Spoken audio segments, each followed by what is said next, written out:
The one thing that people can count on from me is that we will continue to invest record amounts in the TTC.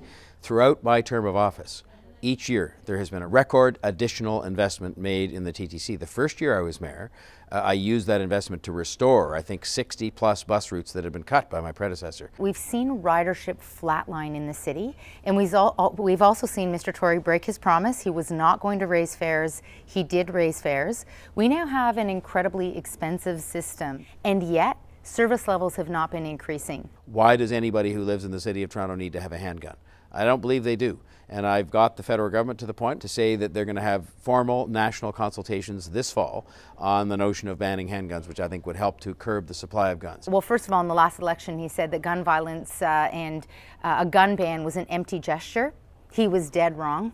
I've always supported a gun ban and an ammunition ban in our city. Guns have no role in a city. If you look back to 2009, there were targets set for the construction of affordable rental housing by the City Council of the day and the Mayor of the day. It was Mayor David Miller.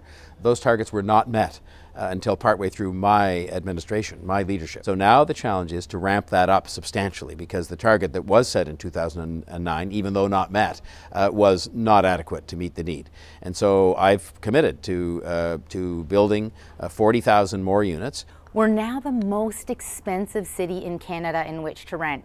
And that's a problem for low-income communities, but it's also a problem for young people who are coming to the city who are employed and can't access housing. So I've put forward a plan that's bold, but it's also realistic. And it is a plan to deliver 100,000 units of affordable rental housing on city-owned land. The 40,000 units that I've talked about came from our city staff, who actually gave me a lower number as the maximum they could do, and I pushed them to get it a bit higher.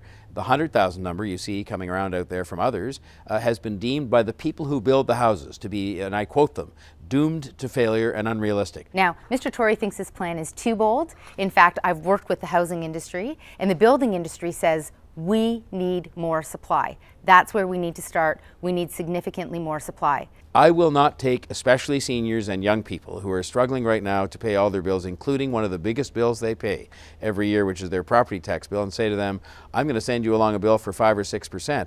That is simply going to make it more difficult for people to afford to live here. I've approached a progressive approach to property taxes with respect to my rent-to-own program, having the people who've done the very, very best in our real estate market contributing a little bit more back so that the next generation can access home ownership. It's a progressive tax.